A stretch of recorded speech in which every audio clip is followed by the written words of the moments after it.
सेनेचा बालेकिल्ला एकेकाळी दस्तूरबुद्ध कैलासवरती शिवसेना प्रमुख बाळासाहेब ठाकरे म्हणायचे कोकणावरती माझं प्रेम आहे आणि कोकण हे माझा हक्काचा प्रदेश आणि त्या बाळासाहेब ठाकरे कोकणाने मोठं प्रेम केलं। अनेक आमदार खासदार नगरसेवक मुंबईतनं डायरेक्ट कोकणात आले, रत्नागिरी झाली, सिंधुदुर्गात आले, आमदार झाले, नगरसेवक झाले, नगराध्यक्ष झाले।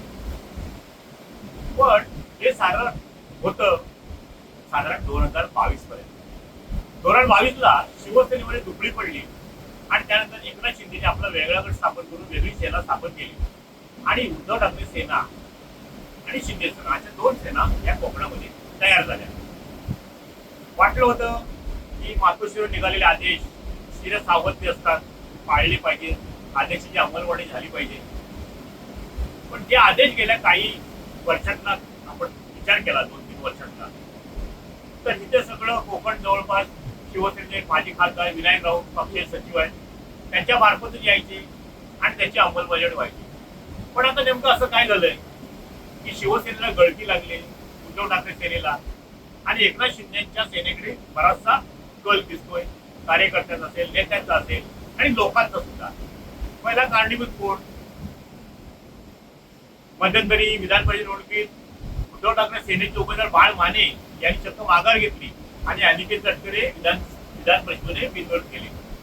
मग त्याच्यानंतर रणकंदन माजलं, आरोप प्रत्यारोप सुरू झाले। विनायक राऊतांनी कोकणची शिवसेना संपवली असं बाळ मानेने आरोप केला, बाळ माने गद्दार निघाले असं विनायक राऊत म्हणाले। मग खरोखर गेल्या काही दिवसांच्या घटनाक्रम पाहिला तर खरोखर याला जबाबदार कोण? तर काही अंशी याला जबाबदार माजी खासदार विनायक राऊत होतील असं म्हणावं लागेल। त्याचं कारण तुम्ही विचाराल तर साधारणपणे काही निर्णय जे घेतले गेले त्याची अंमलबजावणी न होता चुकीचे निर्णय घेतले गेले। रत्नागिरी विधानसभा मतदारसंघातच पाहना मागच्या खेपेला उदय बनेला उमेदवारी मिळेल असं वाटलं होतं, पण ऐन वेळेला बाळ मानेने उमेदवारी आणली आणि बाळ माने तिने उमेदवार झाले उद्धव ठाकरे सेनेचे। आणि आता परवा विनायक राऊत म्हणतात या गडापर्यंत खरं तर त्या ठिकाणी उदय बनेनाच उमेदवारी द्यावी लागली हवी होती। मग असं काय घडलं? आता चिपळूणचं उदाहरण द्या। आता महाविकास आघाडीचे रमेश कदम निश्चित झाले होते, ठरलं, जाहीर झालं। मग अचानकपणे विनायक राऊतांनी राजू दौळेकरना उभाटाकडनं उमेदवारी दिली। त्याच्यामध्ये लियाकत शाह हे काँग्रेसचे त्यांनी अपक्ष उमेदवारी दाखल केला। सगळ्या मतांची गोळाबेरी केली तरी 3-3.5 मतं बाहेर गेली आणि साधारणपणे 1100-1200च्या फरकाने उभे सपकाळ शिवसेनेचे निवडून आले।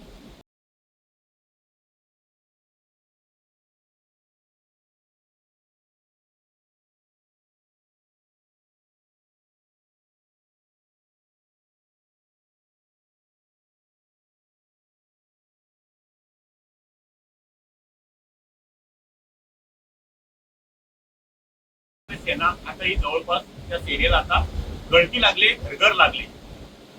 4 दिवसापूर्वी भास्करराव शिवसेने नेते त्यांनी सुद्धा आपली व्यथा मांडली, त्यांनी सुद्धा कुठेतरी नाराजी व्यक्त केली, त्यांनी सुद्धा मध्यंतरीच्या काळामध्ये विनायक राऊतांवर आरोप केला होता। मग हे सगळं थांबवणार कोण?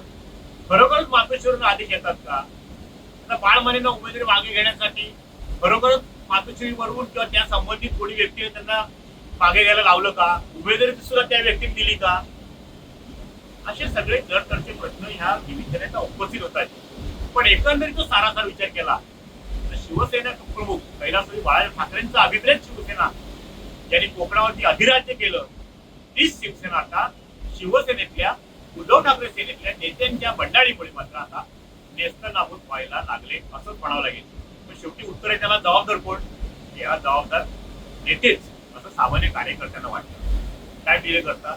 किशोर मोरे, रत्नागिरी। टाइम्स डिजिटलला लाईक करा, शेअर करा, सबस्क्राईब करा आणि बेल आयकॉन दाबायला विसरू नका।